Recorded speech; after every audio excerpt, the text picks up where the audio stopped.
धरती कभी बहुत शांत और सुंदर थी। हवा में जर नहीं था, पानी में जिंदगी थी और जंगल धरती की सांस हुआ करते थे। इंसान ने इसी धरती पर जन्म लिया, यहीं सीखा, यहीं बड़ा हुआ। शुरू में वह प्रकृति से डरता था, उसका सम्मान करता था, लेकिन धीरे धीरे उसने खुद को सबसे ताकतवर समझना शुरू कर दिया। इंसान ने पेड़ काटे, नदियों को बांध दिया, पहाड़ों को चीर दिया। उसने सोचा कि तरक्की का मतलब जीत है। शहर बड़े होते गए, मशीनें तेज होती गईं और आसमान धुएं से भरता चला गया।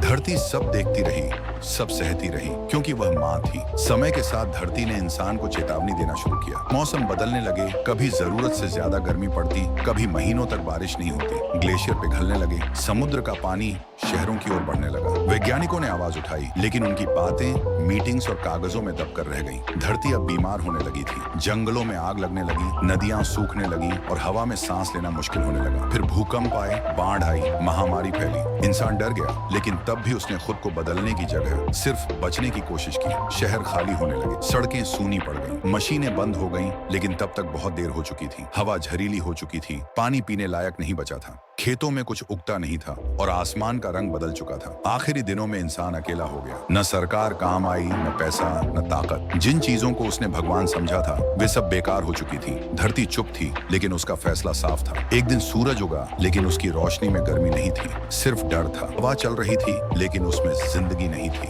आखिरी इंसान ने आसमान की तरफ देखा और शायद पहली बार समझा कि गलती कहाँ हुई थी। लेकिन तब माफी का कोई मतलब नहीं रह गया था। धीरे धीरे इंसान धरती से खत्म हो गया। समय बीता, बिना इंसान के धरती ने फिर सांस लेना शुरू किया। जंगल वापस उग आए, नदियां फिर बहने लगी, जानवर लौट आए। धरती बच गई, क्योंकि उसे इंसान की जरूरत नहीं थी, इंसान को धरती की जरूरत थी। ये कहानी भविष्य की नहीं है, ये कहानी आज की है। फर्क सिर्फ इतना है कि अभी धरती खत्म नहीं हुई है। अब सवाल ये नहीं है कि धरती बचेगी या नहीं, सवाल ये है कि क्या इंसान बचेगा।